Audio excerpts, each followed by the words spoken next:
Halo, dilanjut ya. Sudah aman? Aman, Bu. Sistem Aman, Bu. sistem lingkungan pembelajarannya udah aman? Jadi ke sistem lingkungan belajar ya. Apa harus sering-sering diingatkan tentang sistem ya, tentang sistem. Oke, tadi sampai ke produk dan juga layanan ya. Maksudnya untuk mendukung sistem lingkungan industri yang berkelanjutan, kita harus memperhatikan memproduksi produk ataupun output ya, atau hasil akhir yang memerhatikan produk ramah lingkungan ya, sehingga bisa tadi ya, perhatikan masa pakainya, masa pakai produknya, jangan cuma sekali pakai. Misalnya kalau yang sekali pakai kayak plastik kan, dia limbahnya juga menumpuk gitu. Terus dan kemungkinan daur ulang, walaupun misal bahannya plastik, tapi dia mudah didaur ulang seperti itu. Itu harus dikembangkan di dalam pengembangan produknya. Sorry. Mana? Oke, selanjutnya ke energi. Nah, energi apa yang perlu kita perhatikan untuk yang berkelanjutan, efisien dan berkelanjutan?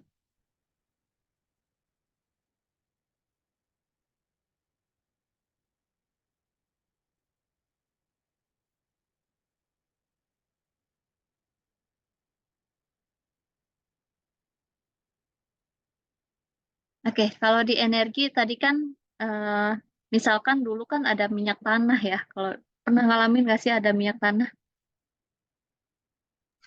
Pernah, Bu. Pernah ya, yang buat Petromax kalau nggak salah. Ya, ada minyak tanah, tapi kan sekarang kita sudah tidak menggunakannya lagi karena apa? Karena kelangkaannya, karena ketersediaan sumbernya ya, sehingga akhirnya pemerintah memutuskan kita untuk beralih ke energi gas. Nah, kenapa bisa ada peralihan dari minyak tanah ke gas? Kira-kira kenapa? Efisiensi sama harga. Efisiensi dan juga harga. Minyak tanah asalnya dari mana sih? Dari apa? Kok bisa ada minyak tanah?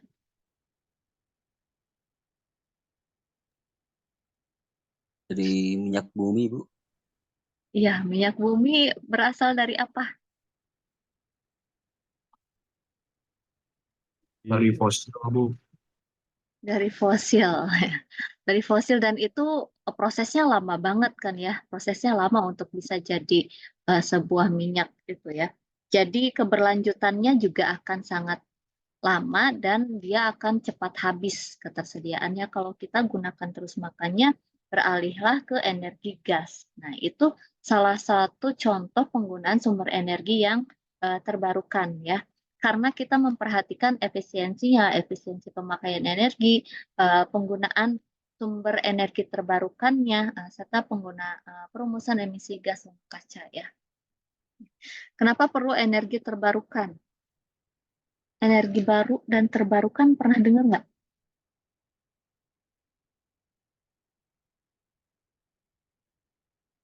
Nah, Bu. Apa tuh energi terbarukan?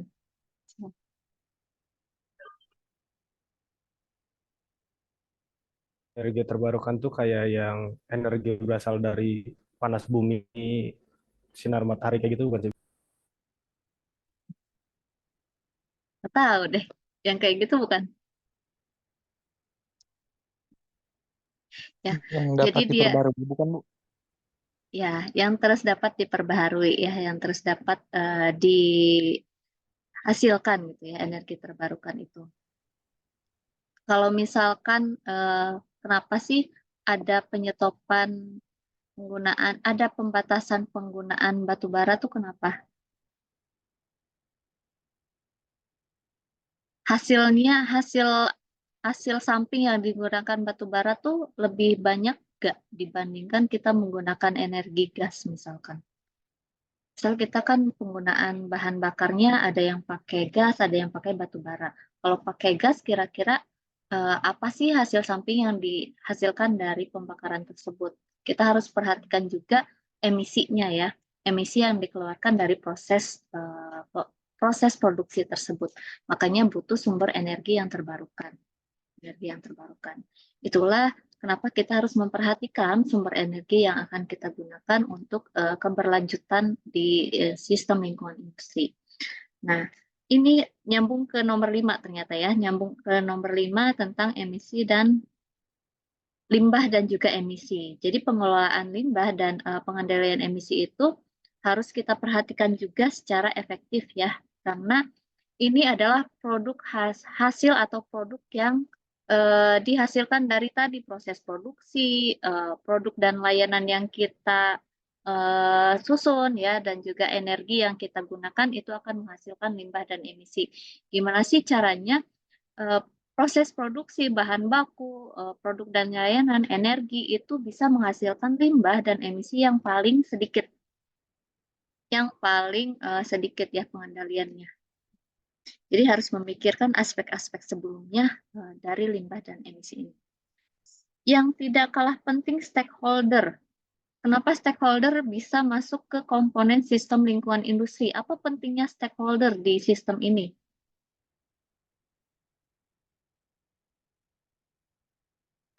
Ngaruhnya ke apa sih?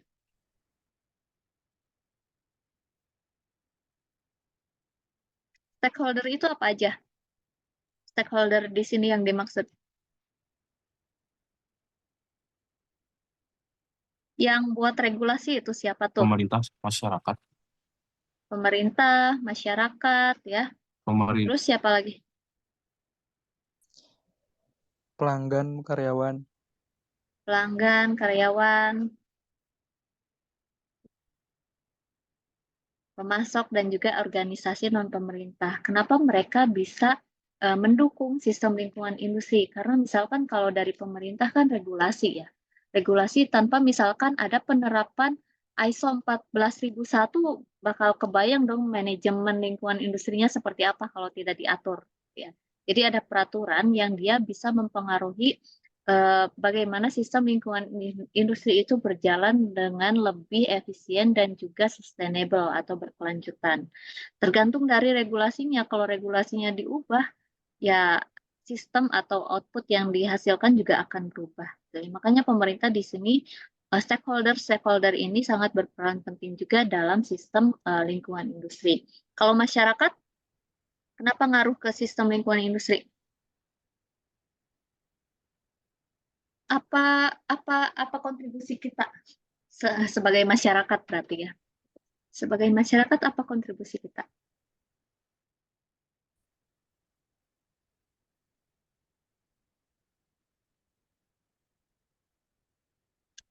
Kalau bingung berarti kontribusi kita tuh bisa dalam mengurangi limbah dan emisi. Dalam mengurangi limbah dan emisi. Kira-kira apa nih kontribusi kita untuk mengurangi limbah dan emisi?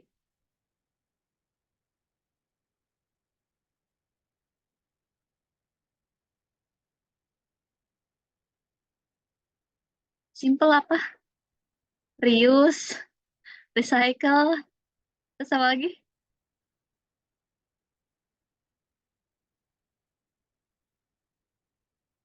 Oke, ya.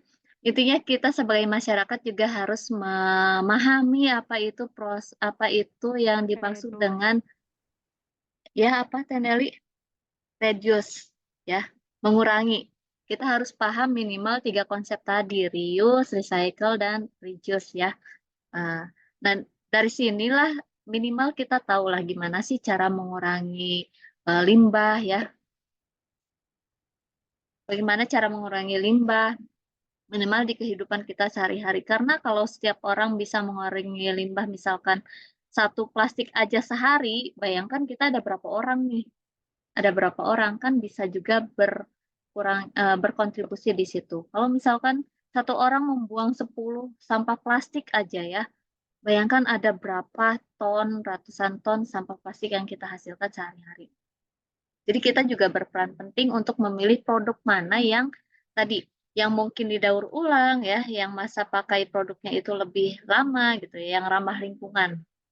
Kita berkontribusi di situ. Lalu untuk pelanggan, karyawan, pemasok. Nah, yang pemasok ini juga